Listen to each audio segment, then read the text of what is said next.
must be imaginative, strong-hearted. You must try things that may not work. And you must not let anyone define your limits because of where you come from. Your only limit is your soul. You stole my heart of gold after my silver soul. Can you dig any deeper now? I gave you all I own, put you on this golden throne, but I'm a little stronger now. What's up, beautiful people? This is Drew. Today, we are going down the rabbit hole once again for Chapter 2 with Miss Julz on the line. And then we have Miss Jessica James. Hello. How's everything going? Hello. How are you over there on the beach? Oh, it's great. It's absolutely great. You know, my driveway's That's still my covered kind of in snow. ice. That's the beach I've been laying on, the beach of ice. I still have ice on my driveway. Same. And the other day, so I was so mad. I was like super, super upset. I'm that guy that goes out and I shovel my entire block. I do everybody's driveway. I don't ask for any thanks. I don't look for any, accreditations or anything like that. I just do it just to do it. And I wake up and it's the one morning that I have like a lot of stuff going on. I cannot do it. I just couldn't do it. I had to leave. And I go out there. The rest of the block's all shoveled except for my portion. Oh. My portion. Oh, wow. Yeah, except for my portion of the sidewalk in my driveway. And I'm like, what is wrong with people? Like, don't you want to like pay it forward? Like that's the only thing I want to do. It's just like, I'm going to help you just to help you. Help somebody else. Do that too. But I was so upset because literally they left a section from my entire area. And I'm like, dude, man, it would have taken you like 5 seconds to get this stuff done. But they did everyone else's? Everybody else's. That's messed up. Yep. I it's was like kindness. We need some kindness in this world, right? Yeah, exactly. I think that's a lot of things that we're missing right now is just being nice to people and not judging people for what they believe in, what they want to do with their personal lives or anything like that. Just let them be and move on with life. What's strange is when you are kind, like, you go out of your way to do something nice or sweet or caring or whatever, people get weirded out by it.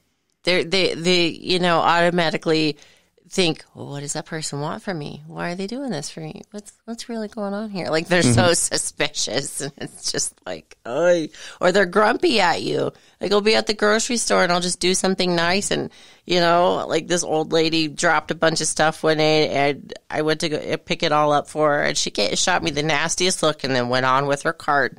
And I'm like, lady, you're from like the good generation. What's wrong with you? The good generation. Do we have those? Great generation. I was at King Supers. I shouldn't say their name, but whatever. It doesn't matter. They're not giving me money or whatever. Right. But I was there, and I was like the day before Thanksgiving. Ooh. Oh, gross. My God. Have you done that? Because everybody thought it was an emergency to make sure you go because we had a snowstorm. Yep. And it made it like 10 times worse than everything usual. that usually. Yeah. It was really just outlandish, and I cannot believe the rudeness that comes across on this stuff, especially when we're like the day before Thanksgiving. Right. Oh, no, it's always bad regardless. If it's Thanksgiving or Christmas, like, man, you need to go a week before if you don't want to deal with the rude people, but then throw a snowstorm on top of it, and you get all the crazies. Ugh.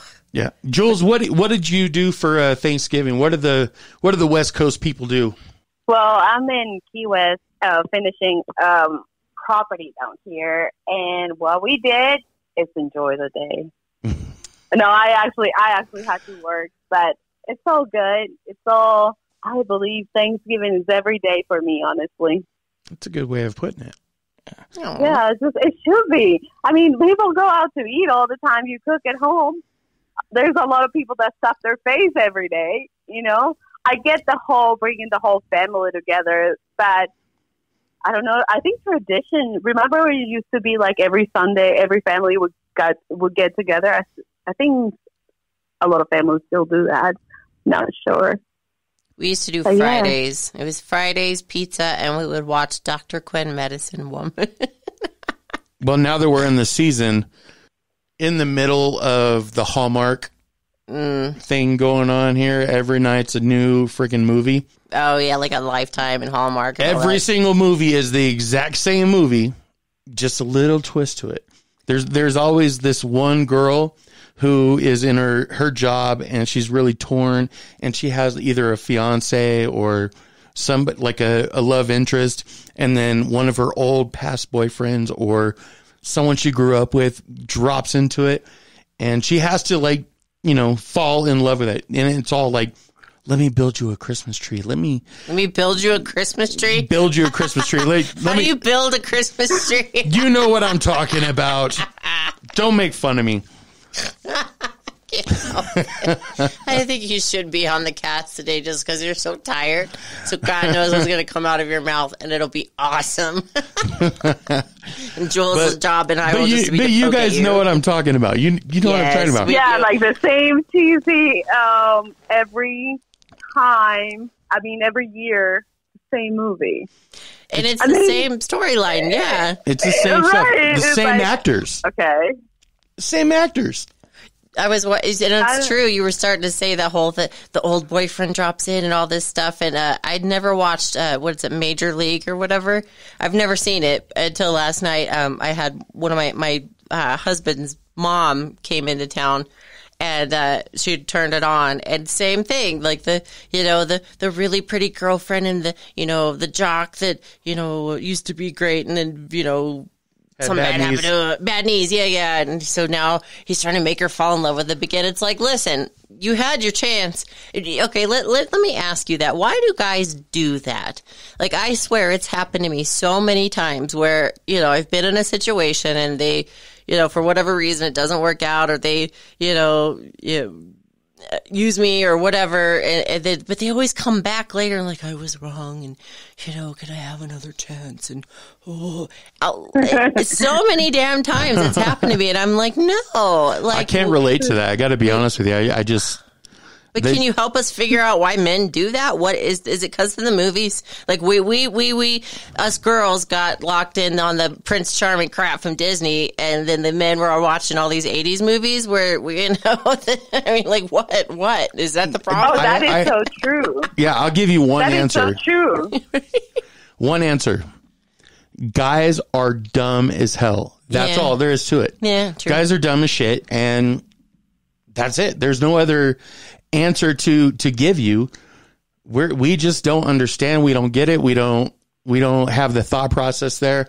We are still living as a caveman in the back of our head, and we think that, to grab rock and we fix everything. So pretty much what you're saying is the guys don't know what they have, and the girls put up until they're like, okay, I am done. After their 1,000 chances, peace, right? Is that what it is?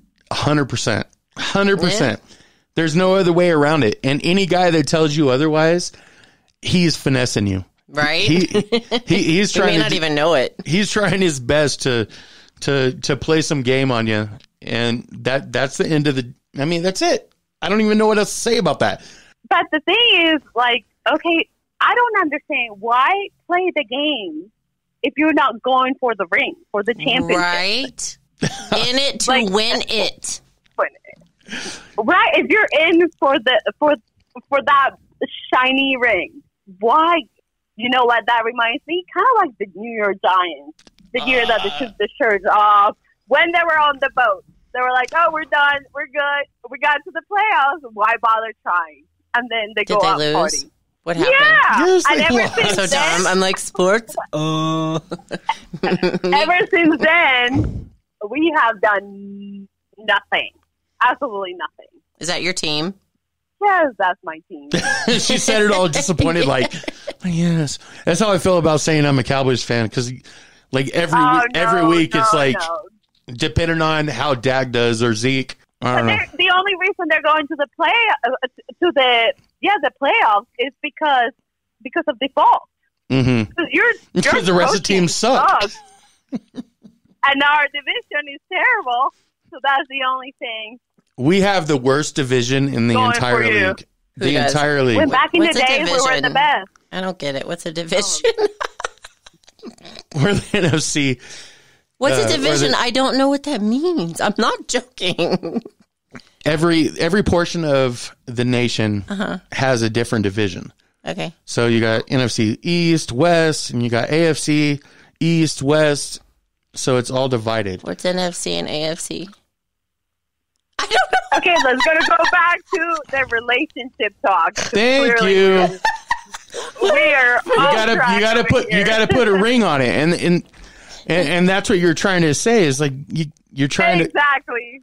You're trying to win that special prize at the end of the day, but some of these guys are just complete head cases. They don't understand what they got in front of So them. you said some, but I think it's really all. It could be. I mean, we all.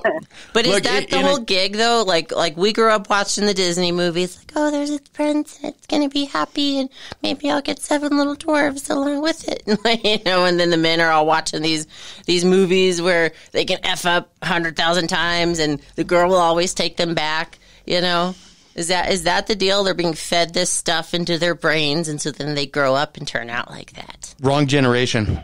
That's my generation. What? It's your generation, but now the generation now is so clouded and it's so crazy that they don't know what put a ring or a ring on the finger actually is. They're more like, doing their TikTok videos and all this stuff to get likes and all this other stuff. And there's no method to the madness. They don't understand. It's so sad. What's going to happen? Maybe that's why I made so many there's children. no Because it's going to be the end of the line of human beings. Is this generation? They're going to. Yeah, Julia, what do you think? No, I was just saying, like, I couldn't even imagine starting a date right now because there's absolutely no connection. Like, it's mind blowing. Do you think that's because they're not because we talk about all this consciousness and being consciously aware and diving into our subconscious and all of that, kind of like you and I talked about the other day. Do you think that's because they're so completely removed from all of that? I mean, it's almost like caveman days, except for technology. You mine. I don't know. I don't know what it is. I do think like. This new generation's a little bit of entitlement. Yes, they do. They really didn't have to work that hard for everything because remember back in high school, I mean, you had the pagers. Right? The internet did not give us all the information that we have available right now. Yeah, but pagers were the shit. I don't care what anybody says. You'd be in the middle of a movie and that thing goes off like 45 times. Beep, beep, beep. And you feel special. You knew right then and there that, yeah, I got some friends. I'm important. Yeah. And then you got to find the public phone, right? You're To like, call them. okay, I got. But you got to have 25 cents. Right? Now it's Like, $1. You know the crazy part? Sorry, do they still exist though? Payphones? I think there's one. Yeah. I think there's one left in Colorado Springs. I think there's a couple, but not very many. So, but those are the nastiest hubs you can ever go towards. Ew. Because those are the only things left for really nasty people, whether it's drug dealers or whatever, for them to use. I want no part of it. If I had no cell phone service, if I had no battery, if I had no pager, I would not put that phone up to my ear. So is this kind of like that study that they did on dollar bills? Do you remember that, where they did a study on dollar bills and there was every single cocaine, one of them had them. feces, and what else was on it? So if we did a study on these phones, what would be on them? I don't want to know. Let's do it instead of your chip challenge. Let's do a lick a payphone challenge. See who makes it out without. I'll film it. That's going to be on you. I know Juliana's not about that. No, thank you. No, but please, no one go lick a payphone. Okay, I'm joking. That is not a new challenge. If I start seeing kids doing licking payphones on the YouTube or Snapchat or whatever the hell it is, Telling your kid, honey, give me a kiss. Nope. No, not today. Like I passed. I passed. Oh my goodness. So that's funny. It kind of makes me think, you talking about the pagers makes me kind of start thinking about our childhoods and things like that. And that's something that I kind of wanted to talk about today. Just kind of where we come from, how we grew up. Because something that I've repeated probably 100 times and I will never not find amazing or as a kind of phenomenon is the fact that you and I had completely different childhoods. I mean, completely, yet we still find ourselves on the same kind of journey, diving into consciousness and frequencies and all this stuff, trying to figure it all out. And we kind of find ourselves on the same wavelength, if you will, but we had such different childhoods. So yeah, like you said, we come from completely different backgrounds. I mean, I come from a completely different country where culture and everything's so different. But somehow I managed to be sitting here in completely alignment to what you're going through, like your same journey. I mean, not completely exactly, but somewhat trying to find ourselves, I would say, like find our spirituality, I guess our path to where we're supposed to be going. Right. So, I don't know, my childhood was pretty normal for the most part. Just the difference was moving to the States when I was 15 years old. I guess I started a new life in a totally different country. But yeah, my parents were great, had good high school, college, marriage. I had the normal. Just a normal, what one would consider a normal childhood. How different is the culture from Colombia to here as a teenager? Because, I know for me, in my memories when I kind of pull from, the 90s and when I was a teenager and all that different kinds of stuff, growing up here, it was, for me anyway, what I can think of is all the different, the 90210 generation and that kind of a culture. So how different was it in Colombia? That was not a culture. I mean, dude, are you kidding me? Yeah, it was. But on the same sense, it was kind of the same. We still have the 90210 culture. I mean, it was just for me, I was living in a third world country, but that doesn't mean everybody's bad. You know what I'm saying? Not everybody. So I still was going to school. I had the good things in life, but I think the difference is we're more family oriented. We're more close to our roots, I would say. Traditions are super important. I come from very, very strict parents, very strict Catholic parents. And living out there, I was going to an old girls Catholic school with nuns. So, yeah, it was a culture shock when I moved to the States. Don't you think that in general, it doesn't matter what country you're actually from? It's more of I think right now it's a generational type aspect because I'm the same way. I'm from Texas. I've got almost 50 cousins. No joke. Every Christmas, every summer, we all get together and we call it family reunions, but we all get together and we all have the same roots, the same backgrounds. We all just love each other no matter what. We can see each other once every 2 years, still come back and do the same exact thing. We never even missed a step there. Right. And so I grew up in Texas. I went to California, up in Redding, Northern California, and lived there for a little while. And the transition from Texas to California, let me tell you something, as a kid, that is weird. It is really, really weird. You cannot be a Cowboys fan in California. Isn't that the whole Raiders land? Or it's whatever? Raiders. Hey, look, I knew something about sports. Yeah, and Niners. No, it was all Raiders up north. And my parents, and I was lucky enough where my parents knew what I was getting myself into.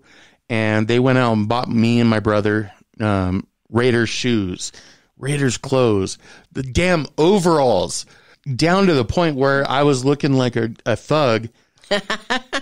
And, I'm Irish as hell. I cannot look like a gangster, at least in California. I mean, that's the whole purpose. It's the families, they combined and they adjust and they move on, and then we come to Colorado and then we do the same thing. At the end of the day, we're still from Texas and you're still from Colombia. So I think that's important that you know your roots, you know where you came from, you know, like, you know, you're embedded deep in the ground with your past. Tell me what your parents have taught you that is like most important to you that has moved on with you for so many years. Oh, knowledge. Knowledge is everything. Learning and knowledge. Like my dad always taught me that they can take away, you can make millions and millions and millions of dollars, but everything can be taken away in a drop of a hat. But the only thing that it can never take away from you is your knowledge, your intelligence, and I guess your heart. So the kindness, your grace, no one can ever take that. And if you want a good life, you have to be humble. Like humility is huge. Mm-hmm. So what I'm getting at is that you feel like this is a learned behavior. Yes, absolutely.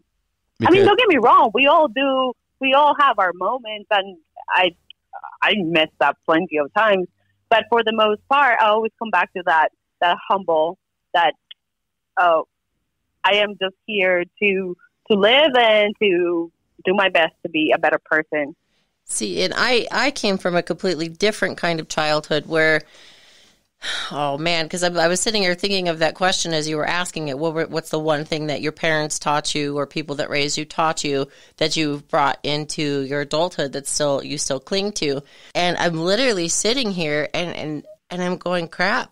I know. I mean, I not to discredit the people who raised me, but the first thing that comes to my mind of things that I've learned were self-taught for me, but yet they still bring me back to everything that you just said: humility, being of service to others, kindness, compassion, and you know, knowledge, you know, seeking knowledge to grow, to learn, all those things. Like, I feel like those were all self-taught. And again, not to take away from, you know, the couple of parents that I still have. When I say couple of parents, I had a lot of parents. I had a mom, another mom, my dad, my grandparents, etc. But I feel like mine were all self-taught. And so for me, I feel like those things were always missing. So it sounds like for you, Juliana, all that stuff was instilled to you. It was built into you.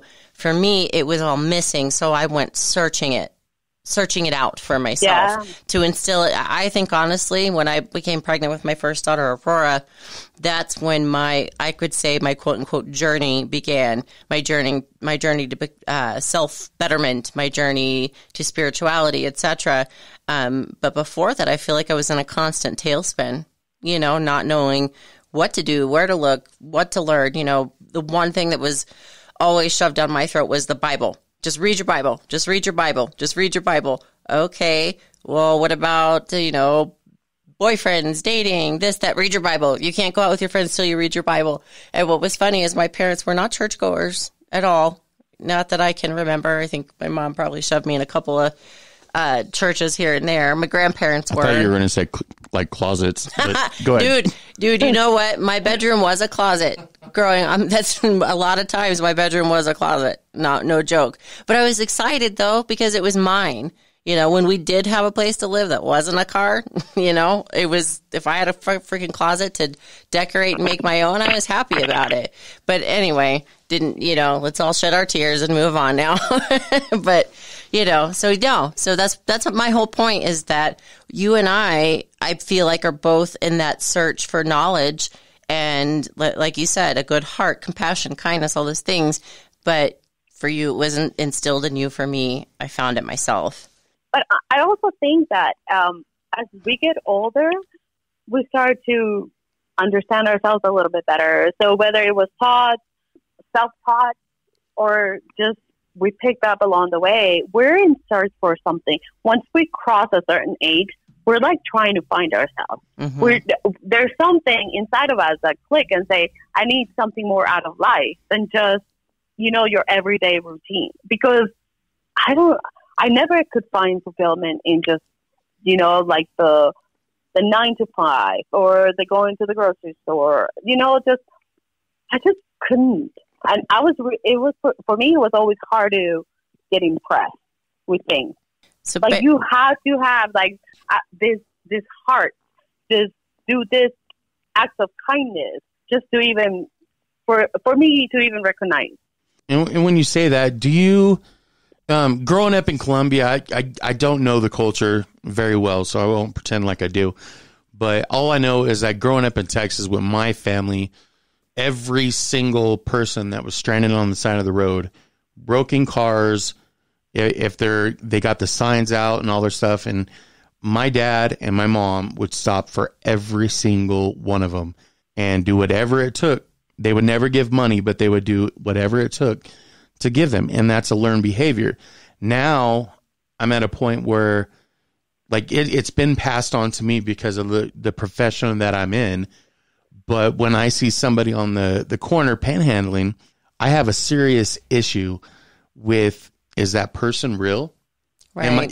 Am I about to help somebody that's about to jump in a Beamer? It's absolutely like mind-boggling to me, and it worries me because I want to help them.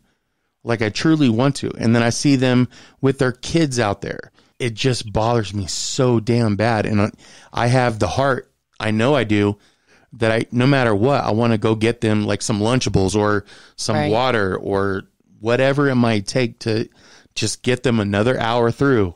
See, and I was that kid on the corner. And I think that's where my compassion comes from, is because I was that kid panhandling with my mom, so I don't know. I raised my kids to help them and say, listen, you know what, if they're going to go buy drugs with it, or if they're going to go buy food with it, we could never know. And it's really not our business to know, but what our business is to do is to have that heart of compassion and help them.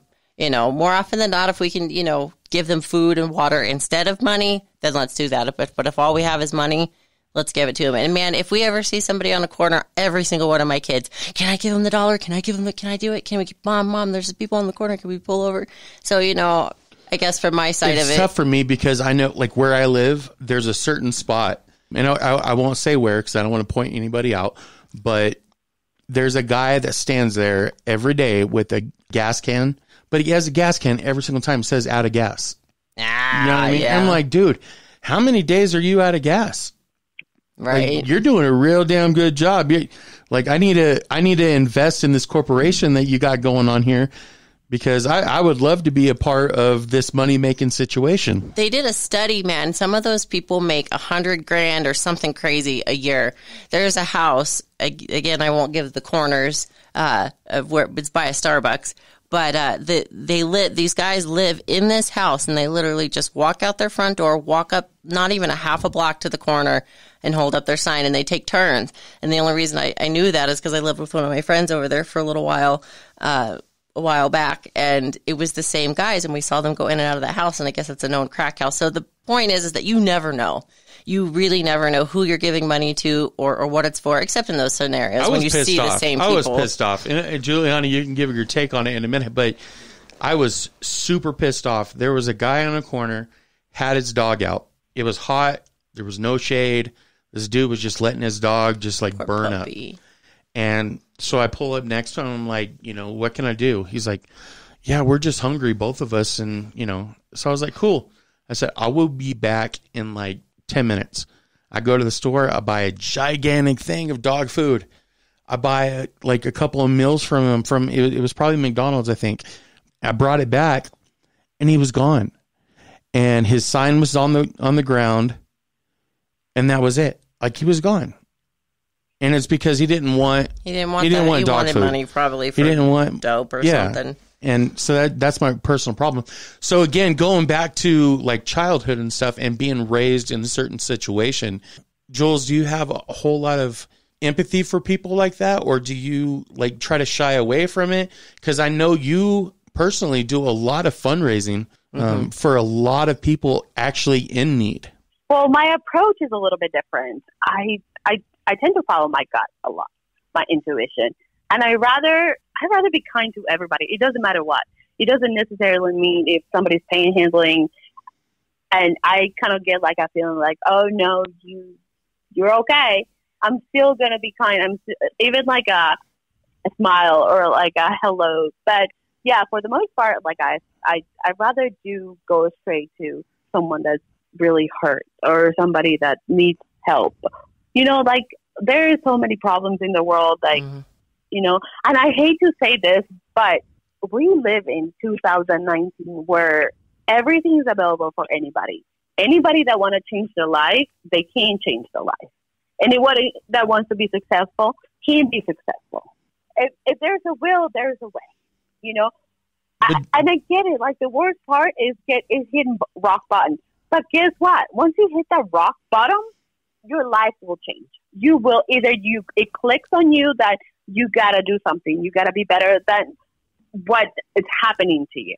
Well, what do you think the actual, like, the roadmap to that situation is? Because I understand everybody's path is different. We turn and we go straight. We hit a fork in the road and we pick the wrong direction, or we pick the right one. Do you have like some sort of like a formula that would like point a person in the right direction and say, hey, this is what you need?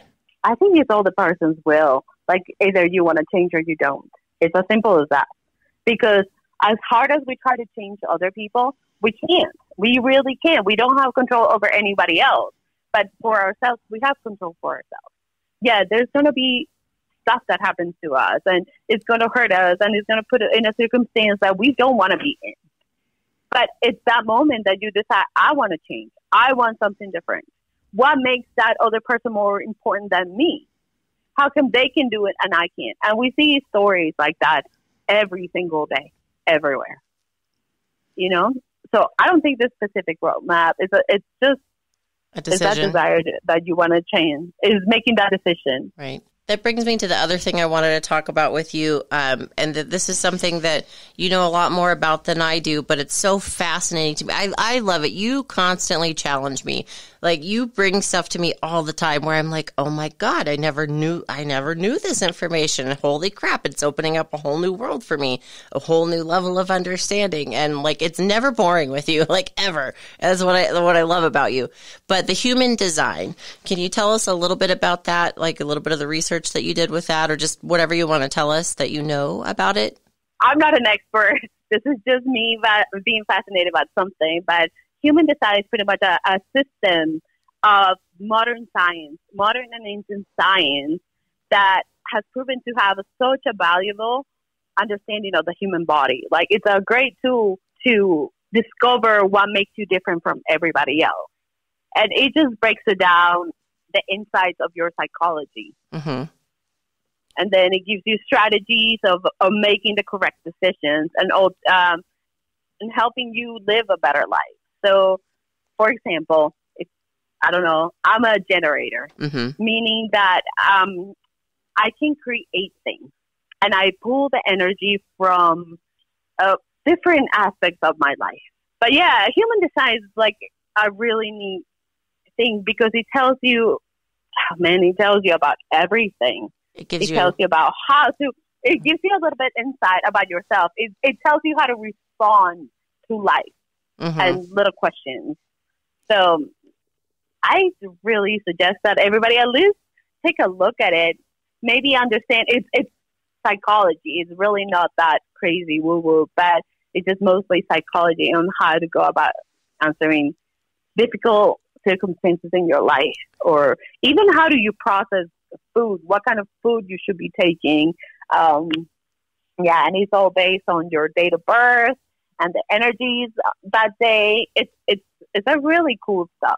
Well, and it's so true. Everything you've sent me and that I've read about myself, about my significant other, about you, about other people that, we've talked about when we're talking about that, it's like so accurate. And like you said, it's not a woo-woo thing. It's not astrological. It's not a metaphysical thing. It's actual, science. It's actual psychology. And that's what's so cool about it. And I think, what am I, a manifester is the title or the label to my human design or whatever, which is so funny to me because I can manifest. We talked about this last week, but you're so much better at manifesting. But I think if we start digging into it more, there are reasons why you are And I think it goes back to, again, something else we were talking about, the commitment, the level of commitment. Not, I would say I'm just as driven as you are, but I think deep down, I don't commit as much as you do, if that makes sense. Not that I don't want to, not that I don't try hard, not that I don't work hard, but like deep down subconsciously, there's always a question like, well, is this the right thing to do? Is this not the right thing to do? And I think that's where I get tripped up. But yeah, the human design stuff that we've been looking at, well, you've been looking into and sharing with me is just fascinating to me. But yeah, one of the things that I look at and I really pay attention to, there's like two different people. There's the person that sees the yellow light and they speed up and they get to where they want to go. There's the person that says, oh, no, I got to stop real quick. They have to wait. They have to wait. They have to wait. I want to be that person that sees that yellow line or the yellow light, excuse me, and just like mows right past it, not to put anybody in danger, but I want to get to where I want to be. I think that's a big differential in people's minds. Is like, no, you know what? I'm going to go ahead and I'm just going to hold off a little bit. I'm going to take back a couple steps. I'm going to wait. I'm going to let all these other people go. Maybe that comes to the whole, people who believe I'm exactly where I'm supposed to be right now, and I will be exactly where I'm supposed to be going when I'm supposed to get there. Do you think maybe that's the difference? I'll ask Julz the same question. Yeah, go ahead. I see it differently. I see when you're that person that stops at the light, I think you're living in fear. To me, that's how you're living your life, fear-based life. Meaning, like, okay, if I cross, you're assessing the danger. Like, I might make it, I might not make it. Instead of the person that is just running that green light, that just going for it. They're just in a zone. They're just in a, nothing's going to stop me. I'm going to try it because I'd rather do it than regret not doing it. Does that make sense? So what you're saying is, if you're living in kind of a fear-based decision-making process, it's the, just keep going no matter what's going to happen. I've got to get there. I've got to go, versus, crap, I'm trying to re-explain it and I'm tripping up over myself too. I think what it is, it's, not being silly or anything, talking about the rabbit hole, you're talking about the little bunny in Alice in Wonderland. Like, I got to go. I'm late. For a very important date. Yeah, exactly. And you keep moving and moving and moving. And I think what you're saying, Juliana, is completely true. But I think there's a median in between there because, and you and I we can think differently, and that's more than fine. That's what's going to push this. I'm not talking about running a red light. I'm talking about pushing the limit. Yellow. Yeah, I'm talking about pushing the boundaries to make myself a little bit better at that particular time. You know what I mean? I'm that guy that says, okay, if I have something going on at 1:30 in the afternoon, I have to be there at 1:15 regardless. Mm-hmm. I have to be that person that's always there early. Because if you're on time, you're late. My grandpa tried to raise me like that, and I'm still trying to implement it. But just to kind of digress a little, that rabbit needs some Xanax. I'm just saying. Somebody needs to break his watch and chill him out. Most people live like that, though. Most people live like that, stressed out. Yeah. Going from point A to point B just without even knowing how they got there. And I think that's what's lacking a lot of awareness. Self-awareness and really being present in every step that you take versus just mowing through to just get there. Not enjoying the journey along the way, just pushing towards the goal. I think a lot of it is always wanting to be something else, wanting to be somewhere else. That's a big part of it. You know what I mean? Yeah, living in the future. Yeah, for sure. Damn it, I want to be on a beach. I want to be on a beach right now. I know I can't. I cannot be on a beach right now. Shit. I mean, summer, maybe. I'll be in California. Maybe. Yeah, but instead of thinking that, why not think like, I'm right now, I'm right here, I'm breathing, enjoying whatever is in front of you, instead of wanting. I think that's a flaw in human nature, always wanting more. And never accepting what you have. And being grateful. And being grateful for it because, there's so many different aspects to life. It's not just where you live or what you drive or any of those things. It's who you're around, in my opinion. So that brings me to another point, though, where, you know, if we're talking about the consciousness and manifestation and create our minds are creating our reality, if you're in a constant state of want, then you're going to always be in a constant state of want instead of living your life as if you've already achieved these things that you want to achieve, which is a difficult thing to do because we're not on the beach. And both of us want to be on the beach. It is difficult to keep our minds in that mindset of we are already on the beach. It's just the means haven't happened yet. They're happening, but you know what I'm saying? And that's a difficult concept for our minds to comprehend. But it's very true, though. If you're constantly searching or you're constantly wanting, it's kind of like when you're single and you want to be in a relationship and you're constantly searching for that other person. And when you finally give up and stop searching, stop looking, then all of a sudden the universe opens up. And there you go. There, someone comes along. Same thing with the beach or whatever it is that we're constantly in that want state. People are going to be happy where they are if that's where they want to be. And that's the truth. And I want to be on a beach. When you step out of your home every day and you look at what you have in front of you, that's your happy place. That is where you can just feel like you can like just relax with your body and your mind and your spirit and everything else. Like with me, like I shouldn't be in snow. I should never be around snow. Never. I don't like cold. I don't like any of this kind of stuff. Yeah. But you like to snowboard. You like the snow as well, right? She hates the snow. No. I saw a picture with you oh my goodness. Which is it? In the snow? Yeah.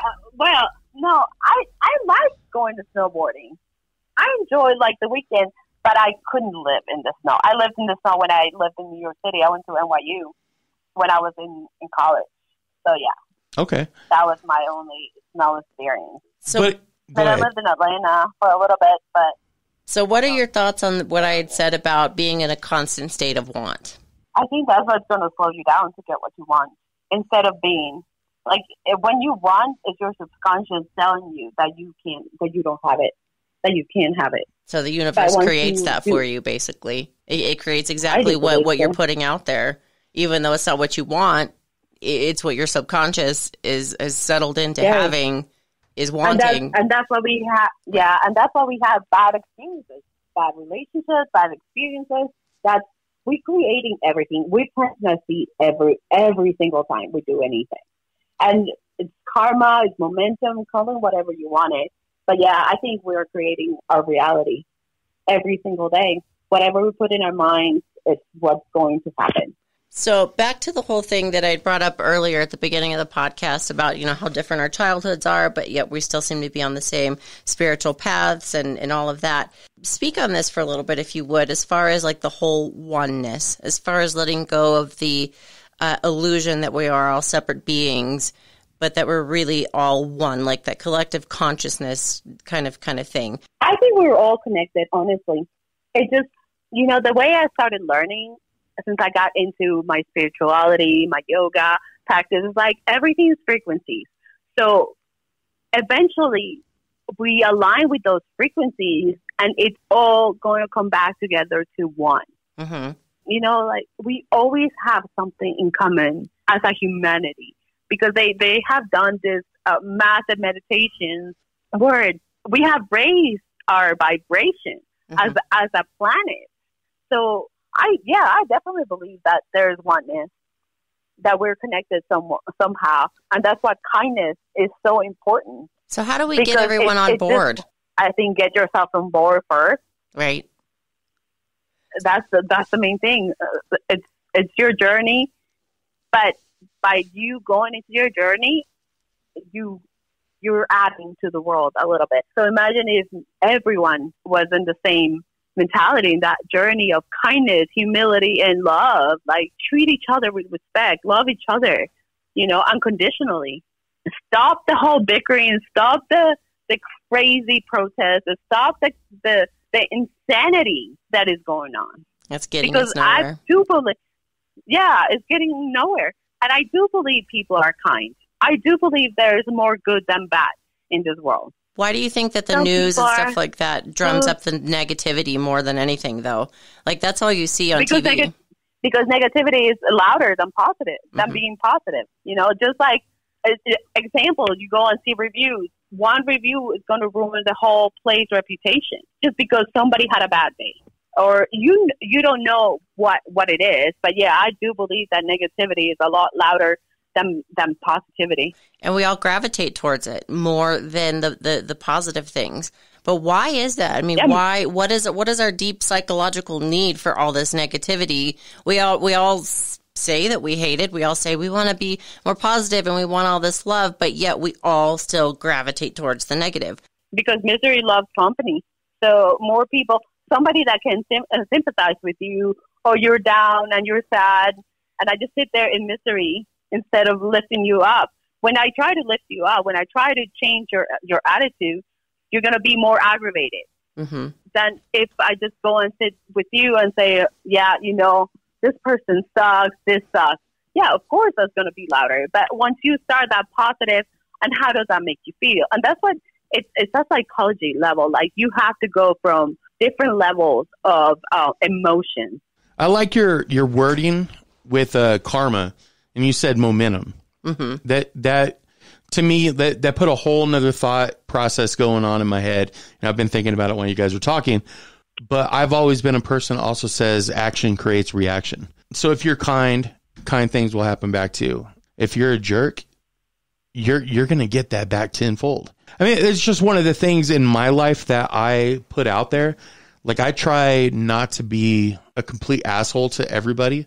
I mean, every now and again, I might be driving on the road and some guy cuts me off and I follow him for a little bit. God, Drew. Oh, no. But I just let him know that, hey, dude, you were a jerk. Why would you do that? You just want to let them know about themselves. Yeah, but I really do like the word that you use, momentum, because the youth that I work with, I constantly tell them action creates reaction all the time. And now that I've heard it, I'm going to use that. I'm going to use momentum, because you got to create a positive momentum to move forward. You can also choose to do the negative, and either way you look at it, that's where you're going to go. That's your straight arrow. What I try to practicing lately is I leave the karma to the other person. I protect my karma, my momentum.